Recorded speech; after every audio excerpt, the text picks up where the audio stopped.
मी काही कामाकरता मुंबईला आलो होतो.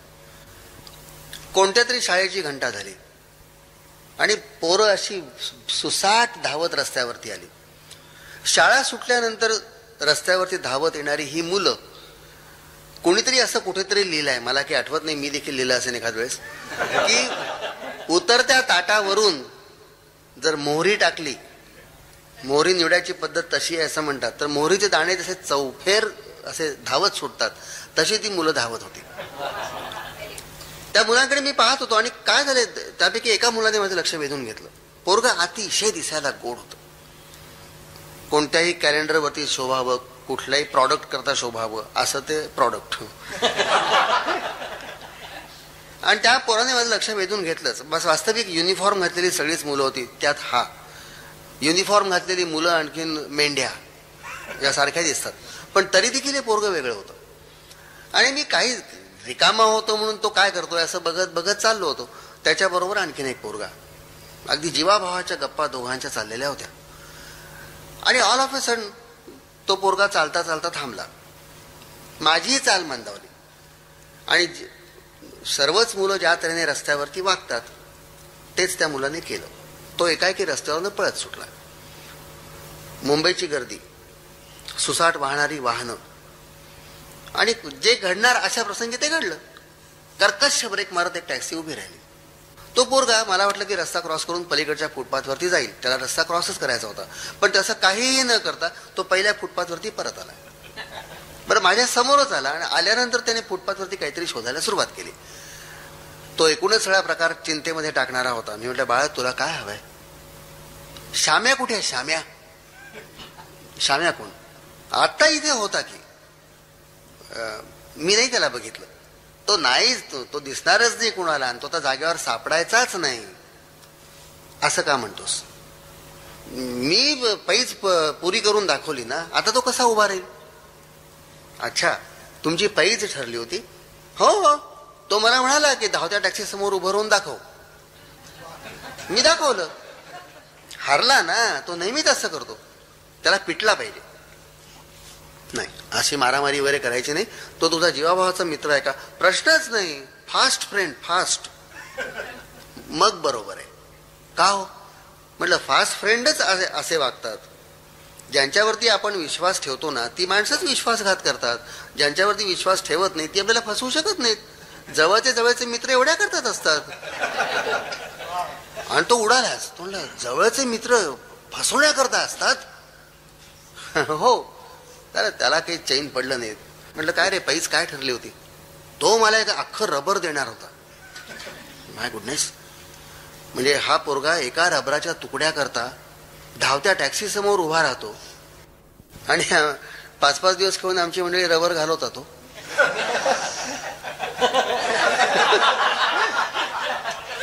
काय मला काही पत्ताच लागेना. आणि मग असं वाटायला लागलं की हा पोरगा रस्त्यामध्ये कसा वागतो हे आई वडिलांना माहिती नसणार. या आई वडिलांना सावध केलं पाहिजे. तो अतिशय नर्वस होऊन मित्र फसवण्याकरताच असतात का असा विचार करत जायला लागला. पाठोपाठ मी जायला लागलो. 2 मिनिटांनी त्याचं माझ्याकडे लक्ष गेलं. त्याने असं पाहिलं, कुठे निघालात? मी तुझ्या घरी येतोय. आत्ताचा प्रकार सांगायचा असेल घरी. नाही रे राजा, अरे मुलामध्ये लागलेला पैजा, आम्ही आमच्या लहानपणी अशाच पैजा मारल्या होत्या. मी तुझ्या वडिलांना ओळखतो म्हणून मी तुझ्याकडे येतोय. अरे मी वडिलांना ओळखतो म्हटल्याबरोबर तो पोरगा असा थांबला. त्याने कमरेवरती हात ठेवले, माझ्याकडे असं रोखून पाहिलं, कपाळावरती आलेली बट अशी झकासपैकी मागे सारून दिली आणि मला म्हणतो, तुम्ही एवढे मोठे आहात खोटं बोलता का? कमाल आहे तुमची. मी खोटं बोललो? मग मला वडीलच नाही आहेत.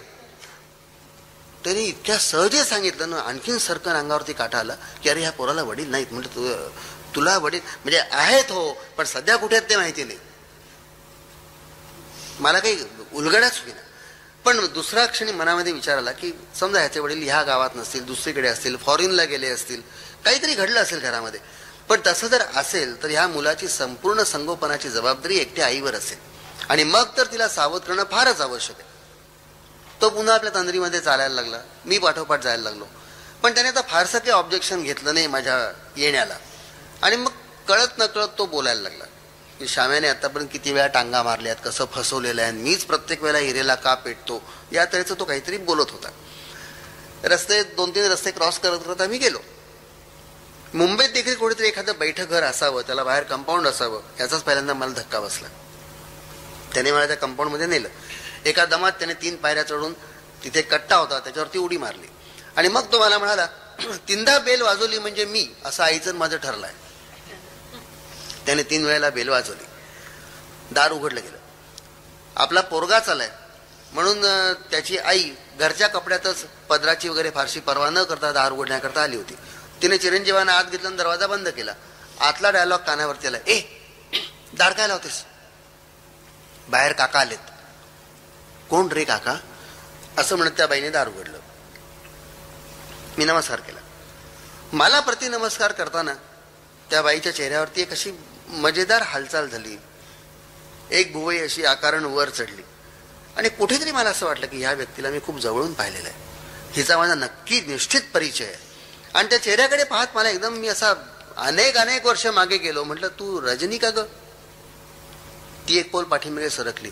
अरे तू? मी माझं नाव सांगितलं. कमाल आहे अरे, म्हणजे लेखक तूच का लेखक झालायस? अरे मी तुला अजिबात ओळखलं नाही रे, आणि किती फरक झालाय तुझ्यामध्ये. तिने मुख्यतः माझ्या डोक्याकडे पाहिलं. लहानपणी मला किती केस होते हे तिला माहिती होतं. म्हटलं काय करणार, आता कौलं पडली सगळी, म्हणून तुला ओळखायला येत नाहीये.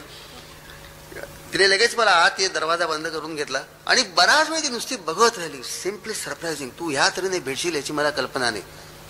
क्रेडिट तुझ्या मुलाला दे, कारण दार उघडल्यानंतर तू समोर येशील याची मलाही कल्पना नव्हती. आणि नुसते आम्ही एकमेकांकडे बघतच उभे राहिलो. आम्ही एकमेकांकडे असे बघत उभे होतो, एवढ्यात ते पोरगं आतून आलं. त्याने आईकडे पाहिलं, माझ्याकडे पाहिलं. आयला तुम्ही ग्रेट, तुम्ही आईचे दोस्त. आणि म्हणले वडिलांची ओळख आहे.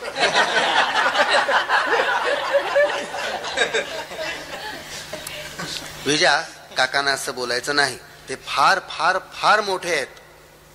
तो मान फिरवून निघून गेला. तिने मला हॉलमध्ये बसायला सांगितलं. मी हॉलमध्ये गेलो. आता जरा ठाकठीक ती आणखीन मोकळी झाली. तू 2 मिनिटं बसा, मी 5 मिनिटात येते. वा, 2 मिनिटं बस. नाही तसं नाही रे, आलीस मी, तू काय घेशील? आधी पाणी तर आण.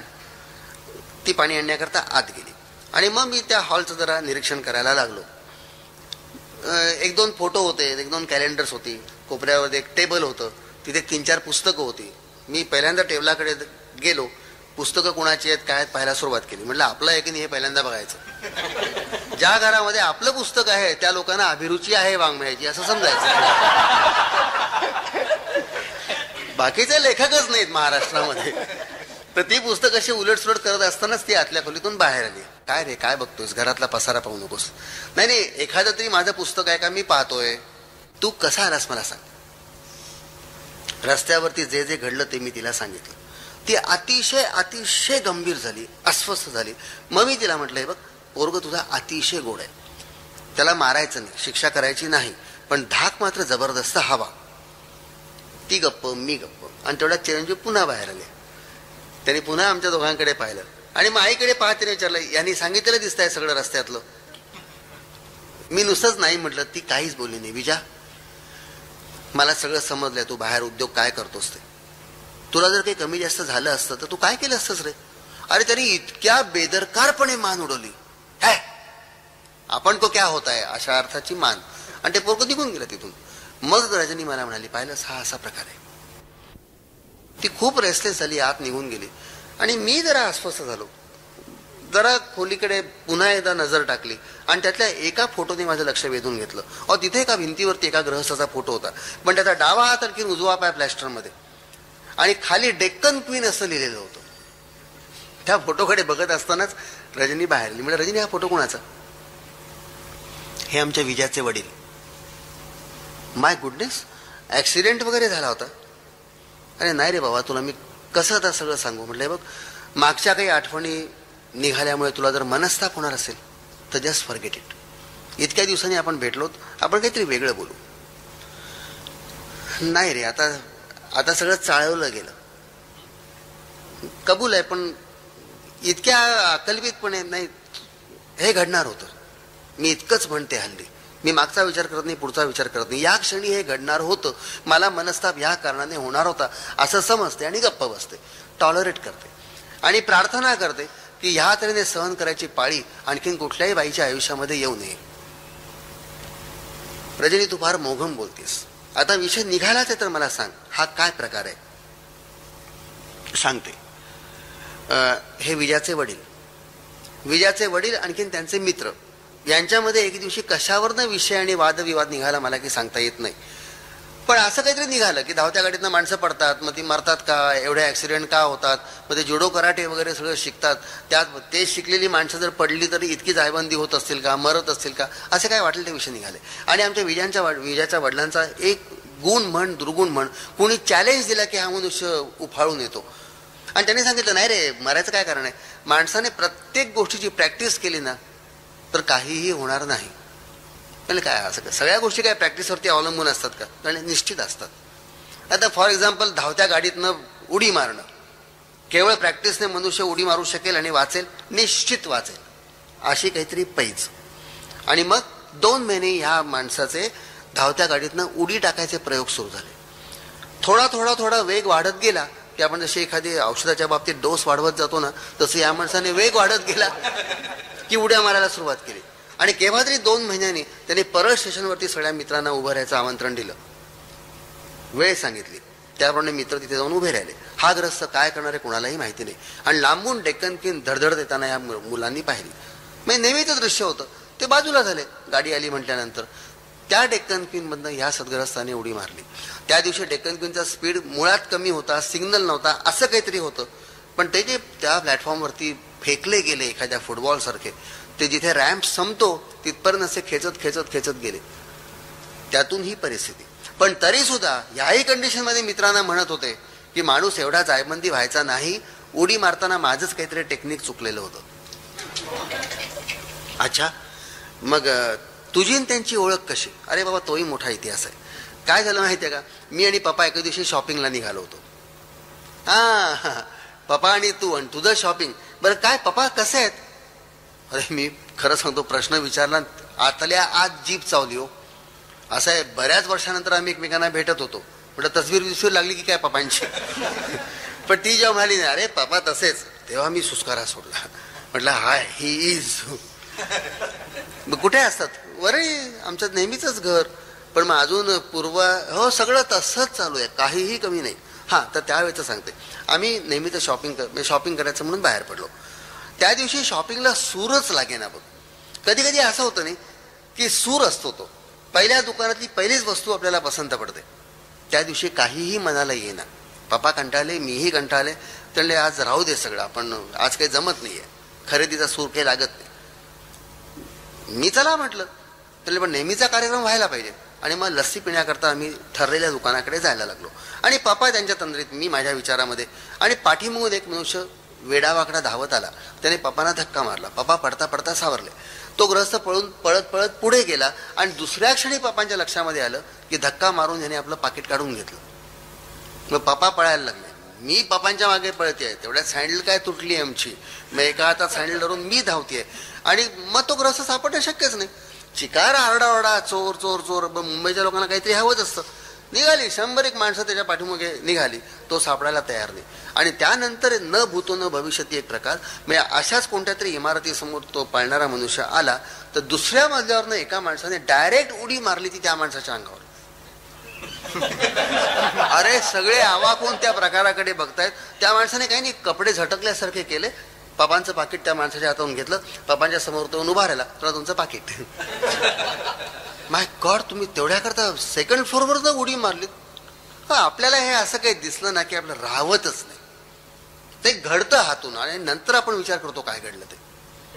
कठीण आहे बाबा. पण मग ही ओळख का? हो मग काय पप्पा त्याला सोडतात. आमच्याबरोबर तो लस्सी पिण्याकरता आला. गप्पा गोष्टी झाल्या. पप्पाने त्याला आमच्या घरी बोलावलं आणि तो 1-2दा घरी नंतर येऊन गेला. अच्छा, लगेच तुझी विकेट का? अरे तू काय रे विकेट असे शब्द वापरतोस? नाही, मी फक्त एवढ्या करता विचारलं की आमचा नंबर लागला नाही ना. मग कुणाचा? आम्ही जर नाही तर आणखीन कोण असा असू शकतो हे आम्हाला कुतूहल, बाकी काही नाही. अरे नाही रे, विकेट कसली. तुला सांगू, पप्पाच त्या माणसाच्या अगोदर प्रेमात पडले. तुम्ही कधी एकमेकांना भेटलाच नसाल. नाही भेटले ना आम्ही, पण त्यानंतरची भेट आणखीन इंटरेस्टिंग आहे. या गृहस्थाने मला, मी कॅज्युअली त्यांना निरोप देता विचारलं की आपण पुन्हा कधी भेटणार. त्यावेळी आपण असं करू, तुम्ही पुढच्या शुक्रवारी संध्याकाळी 4:30च्या सुमाराला बॉम्बे म्युन्सिपल ऑफिस आहे कॉर्पोरेशनचं, तिथे तुम्ही बोरी बंदरला येऊन उभा राहा. मी तुम्हाला तिथे गाठतो. फिरोजशाह मेहताचा पुतळा आहे, तिथे यायचं. मी गेले 4:30 पावणे 5च्या सुमाराला. आणि त्या दिवशी काहीतरी मला गर्दी जरा वेगळ्या स्वरूपाची वाटली. म्हटलं काही बंदोबस्त कशा करता, काही बंद बिंद अचानक काही निघालं की काय, अशा विचारामध्ये मी त्या मेहतांच्या पुतळ्यापाशी उभी. तो एक पुतळा ना आमचा पुतळा व्हायची वेळ आली. आणि काय हा ग्रस्त यायच ना. बरं कोणत्याही दिशेने येईल असं वाटायला लागलं. हो बरं, वाट बघणाऱ्या माणसाची परिस्थिती काय होते की कुठल्याही दिशेने येणारा मनुष्य आपलाच आहे असं वाटायला लागलं. कोणतीही टॅक्सी थांबली की त्यातून आपला मनुष्य उतरणार असं वाटतं. त्यामुळे आमचाही पुतळा झाला. फिरोजशाह आमच्याकडे बघतात, आम्ही त्यांच्याकडे बघतो. हळूहळू माझ्या भोवतीची गर्दी वाढायला लागली. आणि मग वाटलं की खरंच एखादा मोर्चा वगैरे जाणार असेल म्हणून माणसं उभी असतील. आणि एकदम टाळ्यांचा प्रचंड कडकडाट. मी भानावरती आले, पाहिलं तर सगळी माणसं वर बघून टाळ्या वाजवत आहेत. मग माझंही वरती लक्ष गेलं.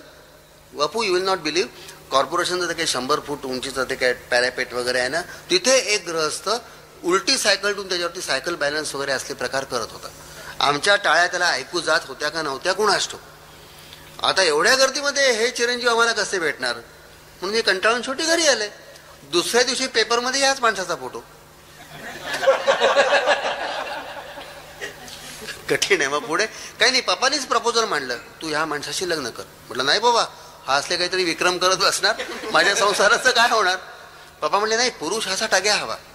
टग्या हवा कबूल, पण पप्पा काही कमी जास्त. अरे मी आहे ना तुझ्या पाठीशी. लग्नाच्या पहिल्या रात्री मी त्यांना विचारलं, तुम्ही हे असेच उद्योग आयुष्यभर करणार का? ते बोलले काही नाहीत, पण त्यांच्या गप्प बसण्यातून मला हवं ते उत्तर मिळालं. मला एक शब्द द्याल? नाही. असं काय करता? पहिल्या रात्री तुम्ही नकार देताय मला? हो. जो शब्द मी पुरा करू शकत नाही तो शब्द मी देत नाही, कारण तू काय मागणार आहेस याची मला कल्पना आलेली आहे. पण तुम्हाला असं करून काय मिळतं? त्याचं उत्तर मला पुष्कळ लांब जावं लागेल, पुष्कळ मागे जावं लागेल त्याचं उत्तर देताना. बोला ना, जे काय असेल ते मला तुम्ही आजच सांगा. हे बघ, काय सांगू, कशी सुरुवात करू. मी तेव्हा पुष्कळ लहान होतो. तू चंद्रशेखर हे नाव कधी ऐकलं होतंस? चंद्रशेखर नाव काय मी बऱ्याच मंडळींचं ऐकलं, तसं नव्हे. जुन्या जमान्यातला ग्रहस्थ क्रांतिकार, हो ऐकलं होतं. मग त्यांचं आणखी तुमचं? ते माझे वडील. माझे वडील एका बँकेमध्ये नोकरीला होते. आणि माझ्या वडिलांचे सगळे मित्र मात्र कोणी RSS मध्ये, कोणी आणखीन सेवा दलामध्ये, म्हणजे थोडक्यात म्हणजे सामाजिक कार्य वगैरे करणारी मंडळी होती. त्यावेळेला सामाजिक कार्य हा शब्द जन्माला आलेला नव्हता. जे कार्य होतं ते राष्ट्राचं कार्य होतं. आणि सगळी माणसं एका ध्येयाने वेळी झालेली होती. संध्याकाळी हा सगळा ग्रुप आमच्या घरी जमायचा आणि सगळी मित्रमंडळी माझ्या वडिलांच्यावर तुटून पडायची की तू बसले का बँकेमध्ये, जरा काहीतरी विचार कर. अरे तू आमचा क्लासमेट, आम्हाला जरा अभिमान वाटू दे. केव्हा तरी वडील इरेला पेटले, तर तुम्हाला माझ्याकडनं काय हवंय? त्याला काही नाही, तू बँकेत नोकरी करतोस ना, आम्हाला फक्त मदत कर. जेव्हा गरज पडेल तेव्हा मला पैसा उभा करायचा. वडिलांनी हो म्हणून सांगितलं. आणि त्यानंतर एक 15 दिवस किंवा मध्ये महिना गेला असेल, सगळ्या वर्तमानपत्रांनी अमुक अमुक बँकेवरती दरोडा, कॅशियरचं त्याला सहाय्य, यात्रेचे मथळे प्रसिद्ध झाले. आमचे वडील तुरुंगात गेले. मी वडिलांना भेटण्याकरता गेलो. मी वडिलांकडे पाहत होतो, ते माझ्याकडे पाहत होते. माझं वय तर पुष्कळ लहान होतं. त्याने गजातनं असे हात बाहेर काढले.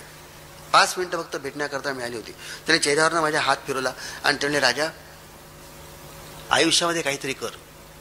हजारो माणसांनी एका माणसाकडे भारावून बघणं या नजरेतला कैफ काही और असतो.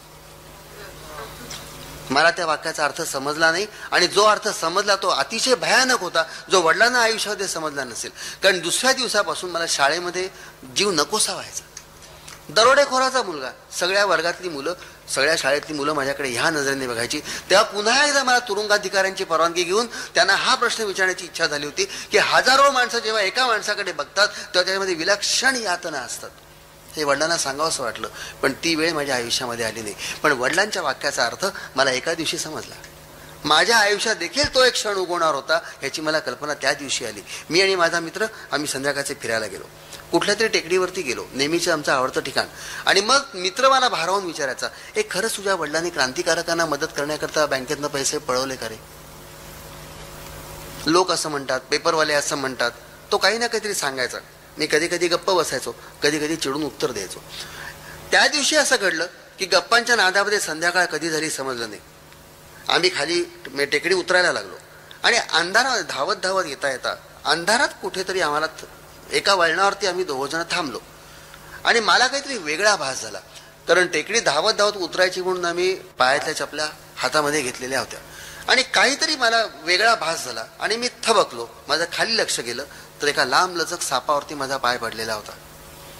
कर्मधर्म संयोग असा किंवा ते दोन्ही पाय सापावरती होते. कसे काय काही मला सांगता येत नाही. आणि इतकं मला जाणवलं की जोपर्यंत मी पायाची पकड ढिली करत नाही तोपर्यंत साप माझं काहीही करू शकत नाही. मी खाली पाहिलं तर उजव्या पायाच्या बाहेर सापाचं 3 ते 4 इंच तोंड असं लव जीभ बाहेर आलेली, इकडे शेपटी वळवळत होती आणि मित्र असा 25 फुटावरती जाऊन उभा राहिला होता. मी म्हटलं, काहीतरी दगड आण, काहीतरी हे कर. तो पुढे यायला तयार ते. आणि जेव्हा इतकं जाणवलं की पाय हलत नाहीत तोपर्यंत साप आपलं काही करू शकत नाही, तेव्हा मी असा स्थिरावलो. पण असा किती वेळ मी उभा राहणार? आणि शेवटी धाडस केलं की सर्पदंश टळत नाही आपल्याला. मग ठीक आहे, सामोरे जाऊ त्या दंशाला. खाली वाकलो. आमच्या सायन्स टीचरने आणखीन सायन्स हॉलमध्ये आणि गारुड्याचे खेळ रस्त्यावर ते पाहिलेले होते. साप कसं पकडतात इतपत साधारण माहिती होती. आणि माहिती असो अगर नसो आपल्याला ते सामोरच जावं लागणार आहे. त्या क्षणी खाली वाकलो. उजव्या पायाच्या बाहेर सापाचं तोंड आलं होतं. ते मानेजवळ असं जोरात चिमटीने दाबून धरलं. तोंड हातामध्ये आलं, म्हणजे मानेचा भाग. शेपटी हातामध्ये आली. मग मी दोन्ही पाय काढून घेतले. मग मित्र पुढे आला. एक कसं वाटतं रे, आहे गार आहे, गरम आहे, सगळं आहे. आणि मग तिथून आम्ही सुसाट पळत सुटलो. ते सरळ शाळेमध्ये आलो. माळ्याने तो प्रकार बघितला, तो उडालाच. साहेब तुम्ही काय केलं? म्हटलं आता केलंय खरं, आता पुढे काय करू ते सांग. माळ्याने सायन्स हॉलच्या किल्ल्या आणल्या, तिथली एक मोठी बरणी आणली काचेची. तो साप त्याने त्याच्या हातामध्ये घेतला आणि असा निश्चयाने असा बरोबर नेम धरून त्या बरणीमध्ये आपटला आणि वरनं झाकण लावून टाकलं. दुसऱ्या दिवशी शाळेमध्ये आस्मदिकांचा सत्कार. ज्या हेडमास्टरांच्या समोर आम्ही पाऊल टाकू शकत नव्हतो त्या हेडमास्टरांच्या खुर्चीच्या शेजारी आमची खुर्ची. आणि हेडमास्टर आमच्याबद्दल बोलतायत आणि सुमारे 1000 मुलं माझ्याकडे बघतायत. तेव्हा वडिलांच्या बोलण्याचा अर्थ समजला की 1000 डोळे जेव्हा एका माणसाकडे खिळून असतात तेव्हा त्या नजरेतला कैफ अफाट असतो. त्या क्षणापासून ठरवलं की या कैफावरच जगायचं. बापू ते मला बराच वेळ ही हकीकत सांगत होते. त्यांना कोणती नशा चढत होती, कुठला कैफ चढत होता ते मला तेव्हाही समजलं नाही, आजही समजलं नाही. हा, पण ते काहीतरी उद्योग रेग्युलर काहीतरी करत असतील ना. अरे बाबा सगळे उद्योग असेच. एका सर्कसमध्ये काम करत होते आणि 3 आयटम फक्त करायचे. सिंहाच्या जबड्यात मान द्यायची, मोटरसायकल जम्प करायची आणि कधी जीपवरनं, आणि शेवटी मृत्यूच्या गोलामध्ये फटफटीचं. 3 आयटम फक्त करायचे. तुला सांगते दिवसातून 9 वेळा ते मृत्यूच्या दाढेमध्ये जायचे, आणखीन परत यायचे. पहिले जवळजवळ महिनाभर मी त्यांचा प्रत्येक प्रयोग बघितला. तो ह्या धास्तीने की या क्षणी काही संसाराचं कमी जास्त होणार आहे का, या क्षणी कमी होणार आहे का. आणि त्या भीतीचं टेन्शन मला इतकं असह्य झालं की तर ज्या गावामध्ये सर्कसचा तंबू पडेल त्या गावात आपण मुक्काम देखील करायचा नाही असं मी ठरवलं. पण मग शेवटी काय झालं? शेवटी अरे तुझा विश्वास बसणार नाही अशी घटना रे. आमच्या चिरंजीवांचा जन्म झाला. सगळं आयुष्य छान चाललेलं होतं, मजेत होतो, पैसा चिकार होता, कीर्ती होती. यांना यांचा कैफ जो काय आनंद लुटायचा होता ते लुटत होते. मी कायम धास्तावलेली होते, तेही ते एन्जॉय करत होते. पण एकूण ठीक चाललेलं होतं. आणि एके दिवशी ऑफ, त्या दिवशी त्यांनी सुट्टी घेतली होती का असं काहीतरी, आणि मी फिरायला म्हणून बाहेर निघालो. विजा त्यांच्या कडेवरती होता आणि चालता चालता फुटपाथची कड कुठे संपली हे त्यांना समजलं नाही आणि डावा पाय फुटपाथच्या खाली गेला. किती अंतर असतं रे रस्ता आणि फुटपाथ? 5 इंच. जो मनुष्य 22 फुटाची मोटरसायकल जम्प घेत होता, मृत्यूच्या गोलामध्ये वारंवार फिरत होता, अनेकदा मृत्यूला फेऱ्या घालून येत होता, तो मनुष्य 5 इंचाचं अंतर आणि खाली कोसळला. पायाला काय झालं मला काही समजलं नाही. आम्ही हॉस्पिटलमध्ये ऍडमिट केलं आणि काहीतरी बोन सेटिंग मध्ये म्हणा किंवा काय ऑर्थोपेडिक सर्जनने चुकवलं बरोबर केलं मला काही माहिती नाही. ऑपरेशन नंतर पाय जाग्यावरच आला नाही. तो रोज त्याला स्वेलिंग यायला लागलं आणि शेवटी एका दिवशी निर्णय घ्यावा लागला की गुडघ्याच्या खाली पाय कापावा लागेल. यांना सांगितलं नाही कोणी. दिवस ठरला. ऑपरेशन करता वडिलांनीच सही केली फॉर्मवरती. सकाळी 7ला ऑपरेशन. मी 5-5:30ला उठले. विजाला वडिलांकडे ठेवलं. हॉस्पिटलमध्ये गेले. हॉस्पिटलमध्ये ही धामधूम, कारण 5च्या सुमारालाच विजाचे वडील हॉस्पिटलमधनं पळून गेले होते. तेव्हापासून आजतागायत ते कुठे आहेत, काय आहेत, पत्ता नाही. सर्कसच्या बरोबर मी फक्त हिंडत असते. आताच गेले काही दिवस काय आता बरीच वर्ष झाली. पेन्शन मिळतं, केव्हा तरी कुठेतरी सापडतील असं वाटतं. मला खात्री आहे की कुठेतरी हिमालयात वगैरे काहीतरी जडीबुट्टी वगैरे इकडे कुठेतरी गेले असतील. की पाय कापावा लागतो याचा अर्थ काय? पाय बरोबर झाल्याशिवाय आणि बरा झाल्याशिवाय घरी तोंड दाखवायचं नाही. म्हणून बातम्या वाचते. कुठे कोणी विक्रम करताय असं पाहिलं की आवर्जून तिथे पत्रव्यवहार करते की हे ग्रहस्थ आहेत का, चौकशी करावी. कारण हे काय सरळ रस्त्याने जाणारा मनुष्य नव्हे. आणि त्याहीपेक्षा आता काय सांगू तुला, जाऊ दे, टेक इट इझी. तुला मी आज बऱ्याच वर्षांनी भेटलो, आणखीन फक्त टेन्शनच देऊन गेलो. नाही बरोबर आहे, सावधही केलंस, पण सावध पण कसलं रे. तू बोल ना, तुला काय म्हणायचं ते. काही नाही, तू आता विजाची हकीकत सांगितलीस. मी भयंकर रेसलेस झालेली आहे. आता मी तुला सांगते गंमत की माणूस मनामध्ये काय ठरवतो. कुठेतरी वास्तू तथास्तू म्हणत असते. आपले जे गैरविचार असतात त्यांना देखील ती तथास्तू म्हणते की काय कोण असतो. म्हणून वास्तूमध्ये चांगले विचार करावेत अशी पूर्वीची माणसं सांगतात. मी नेहमी असं म्हणत होते की विजावरती विजाच्या वडिलांची सावली पडून द्यायची नाही. आमचा संसार जसा आहे तसा जर चालू राहिला असताना तर मी हेच करणार होते की त्याला कुठेतरी पाचगणी किंवा कुठेतरी हॉस्टेलमध्ये ठेवणार होते की बापाची सावली पोरावरती पडता कामा नये. मी हे आयुष्य या पद्धतीने काढलं, पण माझ्या भावी सुनेला या पद्धतीनेच पुढचा संसार करायची जबाबदारी आणि तिला हे भोगावं लागू नये म्हणून वडिलांची सावली पोरावर पडणार नाही याकरता मी खूप जागरूक राहणार होते. पण आता गंमत बघ, 4-5 वर्ष झाली विजाच्या वडिलांचा पत्ता नाही. सावलीचा प्रश्नच उद्भवला नाही. आणि असं असून देखील आज हा पोरगा एका रबरा करता धावत्या मोटरच्या समोर उभा राहतो. मग कळतं की हा सावलीचा प्रश्न नाहीये, ही रक्तातली उसळी आहे, ही रक्तातली लाट आहे. मी थांबवू शकणार नाही, वळवू शकणार नाही, थोपवू शकणार नाही. मला फक्त सहन करायचंय, फक्त सहन करायचंय.